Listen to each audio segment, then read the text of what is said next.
Right Pradeep, మనం చూసినట్టయితే కాంగ్రెస్ ప్రభుత్వం బీసీలను మభ్యపెట్టడానికే మరోసారి ఆర్డినెన్స్ డ్రామా ఆడుతూ కామారెడ్డి డిక్లరేషన్లో రేవంత్ రెడ్డి ఇచ్చిన హామీలను ఎవరూ ప్రశ్నించకూడదనే రిజర్వేషన్ అంశానికి సంబంధించి చర్చలు జరిగేలా చేస్తున్నట్టు స్పష్టంగా తెలుస్తోంది కదా, ఏమంటారు దీనికి సంబంధించి?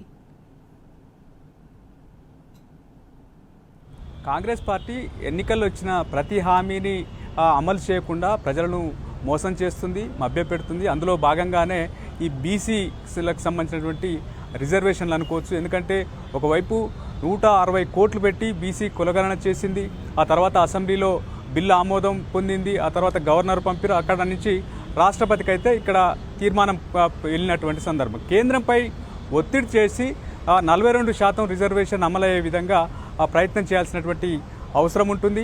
రేవంత్ రెడ్డి అనేక సార్లు ఢిల్లీ వెళ్తున్నారు, ముఖ్యంగా ప్రధాని కేంద్ర మంత్రులను పదే పదే కలుస్తున్నారు. కానీ బీసీలకు సంబంధించినటువంటి రిజర్వేషన్ల విషయంలో కేంద్ర ప్రభుత్వంపై ఒత్తిడి చేయడం లేదన్నటువంటి ఆరోపణలు, విమర్శలు బలంగా ఉన్నాయి. ఇప్పటికే ఆయన 48 సార్లు ఢిల్లీ వెళ్ళారు, అత్యధికంగా కేంద్ర మంత్రులను అదేవిధంగా ప్రధానిని కలిశారు. కాంగ్రెస్ పార్టీ నేతల కంటే, రాహుల్ గాంధీ ఇతర నేతల కంటే కేంద్ర మంత్రుల వద్దకే అత్యధికంగా వెళ్ళారు. కానీ బీసీలకు సంబంధించి, బీసీల అంశానికి సంబంధించి ఒకవేళ ఆయనకు చిత్తశుద్ధి ఉంటే ఆ కేంద్రంపై ఒత్తిడి పెంచే అవకాశం ఉండేది. ఎందుకంటే బడే భయాన్ని సంబోధించారు.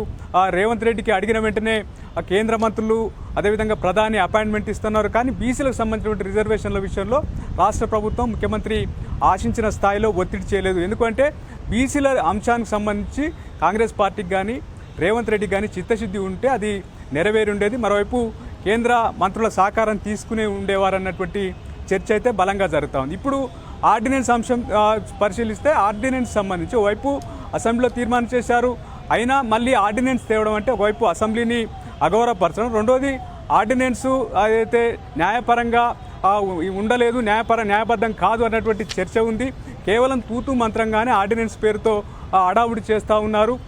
వాళ్లకు 42% రిజర్వేషన్లు ఇవ్వరు అన్నటువంటి చర్చ ఉంది. ఆనాడు తమిళనాడుకు సంబంధించి ఆనాటి ముఖ్యమంత్రి జయలలిత ప్రధానిపై ఒత్తిడి తెచ్చి, ఆనాటి ప్రధాని పివి నరసింహరావుపై ఒత్తిడి తెచ్చి ఢిల్లీలోనే ఉండి 9th షెడ్యూల్లో ఆమె చేర్చిన తర్వాత ఇక అక్కడ తమిళనాడులో రిజర్వేషన్లు అమలవుతూ ఉన్నాయి. 50% రిజర్వేషన్లు మించొద్దన్నటువంటి సుప్రీంకోర్టు గైడ్లైన్స్ ఒకటైతే వాటిని కాకుండా ఏ రకంగా అమలు చేస్తారన్నటువంటి చర్చ ఉంది. కేవలం రాజకీయంగా పబ్బం గడుపుకోవడానికే ఇటువంటి ట్రిక్స్ ప్లే చేస్తున్నారన్నటువంటి చర్చ ఉంది. సొంత పార్టీ నేతల్లో కూడా సంబరాలు చేస్తున్నప్పటికీ లోపల మాత్రం కొంత ఆందోళన. ఎందుకంటే ఇటు బీసీ డిక్లరేషన్ చేసి ఉన్నారు, బీసీలకు ఛాంపియన్ కాంగ్రెస్ పార్టీ అంటున్నారు, సామాజిక న్యాయం కాంగ్రెస్ పార్టీలోనే జరుగుతుందని చెప్తున్నారు. కానీ మనం ప్రధానంగా ఇటీవల కాలంలో జరుగుతున్నటువంటి ఆందోళనలు చూస్తే గాంధీ భవన్ కేంద్రంగానే బీసీ నాయకులు ఆందోళన చేస్తూ ఉన్నారు, గాంధీ భవన్ ముట్టడిస్తూ ఉన్నారు. వైపు బీసీలు, గొల్ల కుర్మలు ముఖ్యంగా వినూత్న రీతిలో గొర్రెలను తీసుకొచ్చి ఆందోళన చేశారు. దాదాపు 2-3 గంటల పాటు గాంధీ భవన్ను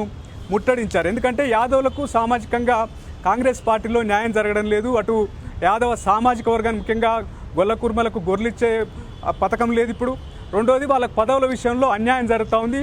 ఇటీవల నియమించినటువంటి కమిటీల్లో కూడా ఏదైతే పీసీసీ ఉపాధ్యక్షులు, జనరల్ సెక్రటరీలు కూడా కేవలం యాదవ సామాజిక వర్గానికి ఒకే ఒక పోస్ట్ ఇచ్చినటువంటి పరిస్థితి. మరోవైపు క్యాబినెట్లో కూడా యాదవ సామాజిక వర్గానికి అవకాశం లేదు, నామినేటెడ్ పదవుల్లో వారికి ఛాన్స్ ఇవ్వలేదు, అనేక విమర్శలు ఉన్నాయి. మరోవైపు ముదిరాజ్ సామాజిక వర్గానికి సంబంధించినటువంటి కులస్తులు కూడా పెద్ద ఎత్తున గాంధీ భవన్ ముట్టడించి ఆందోళన చేశారు. ముఖ్యంగా మంత్రి ఇచ్చి పక్క తప్పుకున్నారు, కానీ మిగిలిన పదవుల విషయంలో ముదిరాజులకు న్యాయం జరగడం లేదని ఆందోళన చేస్తున్నారు. ఇలా మున్నూరు కాపు సామాజిక వర్గానికి సంబంధించినటువంటి నేతలు ఇటీవల విహెచ్ నివాసంలో సమావేశమయ్యారు. మున్నూరు కాపులకు కాంగ్రెస్లో అన్యాయం జరుగుతుందని వాళ్ళు పెద్ద ఎత్తున నిరసన గలం పిలిపించారు, పెద్ద సభ కూడా పెట్టాలని నిర్ణయించారు. అయితే పార్టీ ఇన్వాల్వ్ అయింది, ఆ తర్వాత వారు వెనక్కి తగ్గారు, అది వేరే విషయం కావచ్చు. అయితే బీసీలే పెద్ద ఎత్తున కాంగ్రెస్ పార్టీపై ఆందోళన చేస్తూ ఉన్నారు. ఎందుకంటే ఎన్నికల్లో ఇచ్చినటువంటి బీసీ డిక్లరేషన్ హామీ అమలు కాకపోగా ముఖ్యంగా అయితే వివిధ కులాలకు సంబంధించి బీసీ సామాజిక వర్గానికి సంబంధించినటువంటి నేతలకు పదవుల విషయంలో అన్యాయం జరుగుతుంది. గతంలో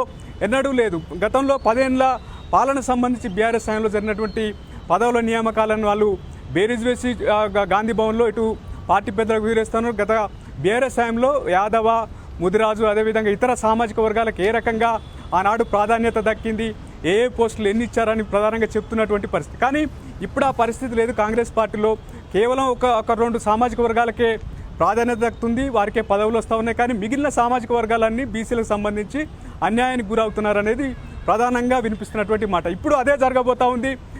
బీసీ డిక్లరేషన్లో ప్రకటించారు, మున్సిపల్ పంచాయతీలో దాదాపు 24,000 మందికి బీసీలకు ఆ పదవుల్లో అవకాశం దక్కుతుందని చెప్పారు. కానీ అటువంటి పరిస్థితి కనిపించడం లేదు. కేవలం మళ్ళీ ఆర్డినెన్స్ అంటున్నారు, మరోవైపు కేవేట్ అంటున్నారు. ఈ నేపథ్యంలోనే వాళ్ళే ఒప్పుకుంటున్నారు ఆ చట్టంలో నిలబడదు, చట్టం ఏదైతే ఆర్డినెన్స్ అన్నటువంటి భావన ఉంది. కేవలం రాజకీయంగా కాంగ్రెస్ పార్టీగా మేము 42% పదవులు ఇస్తామని ముఖ్యమంత్రి రేవంత్ రెడ్డి స్వయంగా ప్రకటించినటువంటి పరిస్థితి. అయితే గతంలో జరిగినటువంటి ఏదైతే అనుభవాలను దృష్టిలో పెట్టుకుని మనం బేరీజ్ వేస్తే గతంలో పార్లమెంటుకు 2 ఎమ్మెల్యే సీట్లు బీసీలకు ఇస్తామని చెప్పారు. కానీ ఇవ్వనటువంటి పరిస్థితి. అప్పుడు చేతులు ఎత్తేశారు.